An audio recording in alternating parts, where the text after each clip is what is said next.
I'm Josh with the City of Waupaca, and after a couple weeks off, we are back again to update the community. And we got a new face joining us this week, Carrie Naparalla from the Chain Exploration Center. Hello, Carrie. Hello, thank you for having me. Thank you for joining us. And she's taken the place of Ron this week so we can learn a little more about some of the individual schools. And we'll start off with you, Carrie. The first thing, tell us, what is the Chain Exploration Center for people who don't know? So Chain Exploration Center is located off of Highway 54 in Waupaca. We are a tuition-free, project-based learning charter school that is a part of the school district of Waupaca. So anything that our middle school, elementary school students do at the WLC and at the middle school, our students have that opportunity as well. After school activities, athletics, all of those types of things. There is busing to our school as well. When I say that we're project-based learning, typically our students are presented with a question. It's usually a non-Googleable question. They have to do some research to figure out potentially an answer or come up with some ideas about how to help solve a problem. And so we're excited that typically those are science and social studies oriented. And then the reading and the writing is infused into those projects. So any of the standards that we're working to meet, the learning targets we're trying to hit, are infused into those projects. And then our students present those to an authentic audience. So they present their research and their information on project night, which is coming up next Thursday, as a matter of fact, February 22nd from 5:30 to 7. The community is welcome to come and see how that looks. We do those project nights 3 times a week, or 3 times a year, 3 times a week. Wow. 3 times a year. And so we invite everyone to come and check it out. The more unique audience our students have, people that are not typical to them, which are family members, obviously, and teachers, the better our presentation skills get. And so that's what we're really looking at, is how well they can stand in front of an audience and share the information that they've learned to help make an impact on their community. Something else that's going on right now is your enrollment is open for next school year. So tell us a little bit about that process. Correct. So the enrollment window for the 24-25 school year opened last week. And so we are looking to grow our school and grow the student population, especially at our middle school. Our numbers are a little bit lower. So we'd like to see some students join us. Things that we are multi-age as well as project-based learning. So that means our grades are grade banded. So they're grade banded at 1st and 2nd, 3rd and 4th, 5th and 6th, 7th and 8th. And we have 2 advisors working in those grade bands together to meet the needs of those students in that grade band. Our older students also spend time with our younger students throughout each day.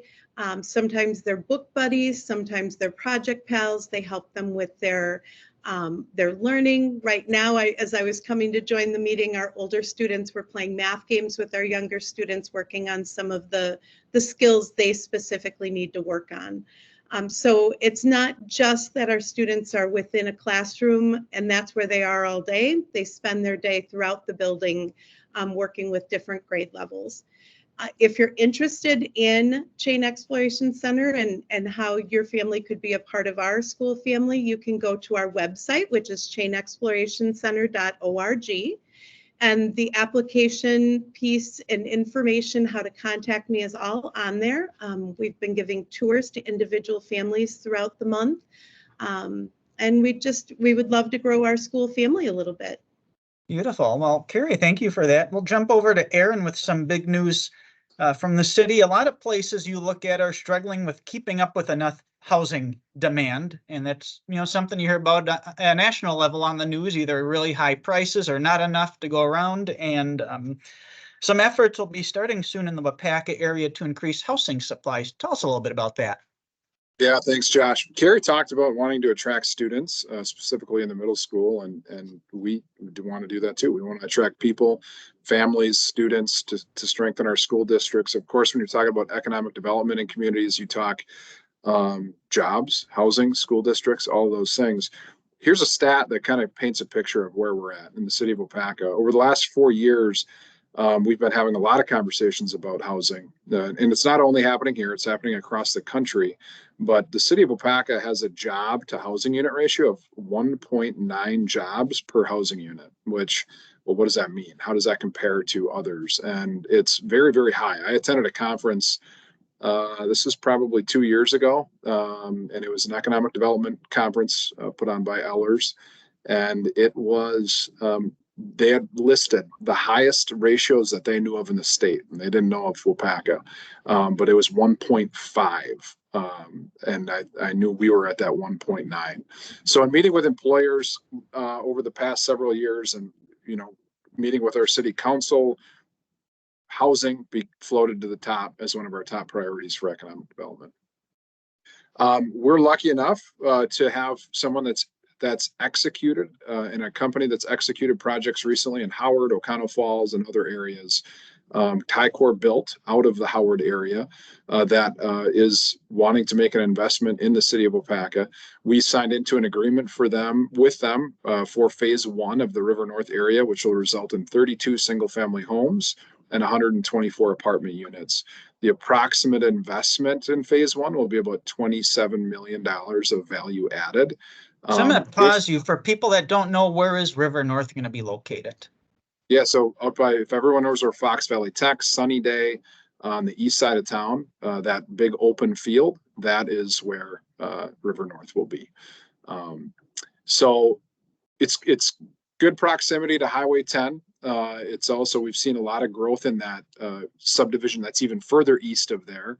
We call the Eastgate subdivision, or by the Eco Park and by the airport. We've seen a lot of homes go there lately. And then there's actually, I don't know if a lot of people know, there's a great little trail system that runs along the Waupaca River, a beautiful part of town. So you heard me talk a little bit about the numbers in phase 1 and what's going to come out of that.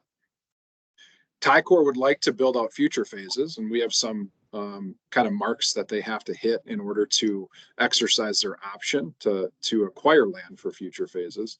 But in total, their plan is to add about $69 million worth of housing, 108 housing units, single family housing units, and then also about 250 total apartment units. So over the next several years, that's what we hope to execute. And we're really excited about it, about that opportunity. Another thing we're really excited about, Josh, is in our markets, when you're not in like a truly suburban area, like maybe a Kimberly or a Howard or whatever it might be. A lot of times in these development agreements, the municipality is tasked with borrowing for the infrastructure up front. And that's not the case with us. Ticor is going to be taking care of financing and constructing all the infrastructure, which mitigates the risk from a municipality standpoint. So we are really excited about that point of the development agreement.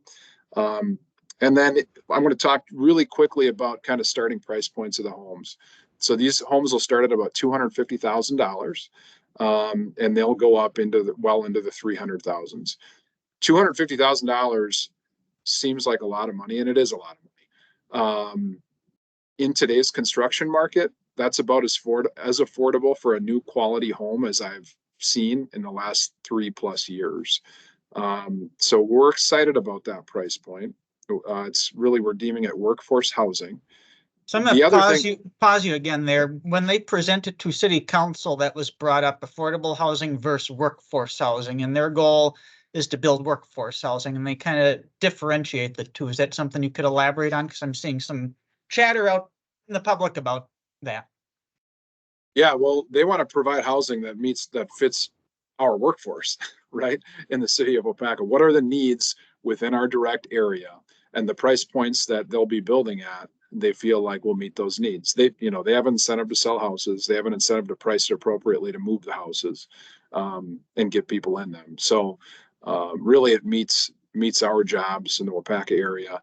The other thing I want to mention, though, it's, one thing that gaining inventory of new housing at 250,000 into the 300,000s, a lot of times, that's going to attract new residents, but it's also going to be maybe a step up for someone who has a home in the city of Waupaca.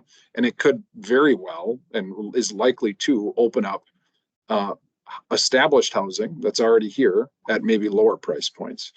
So there's kind of that effect. And all in all, we're really excited to be checking and working towards a lot of these goals that we've had over the last couple of years. And hopefully you guys will see things moving actually early here in the summer of 2024. So Very, very exciting news to see this development happen, and it's, a trend I mentioned nationwide with housing, so it's good to get some of those efforts going here.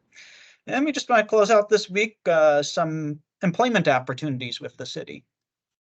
Yeah, so right now I know we have the library adult services position that's open. I would strongly suggest anyone who has even a little bit of an interest to look at that. Our library is widely regarded as one of the best libraries for a community our size.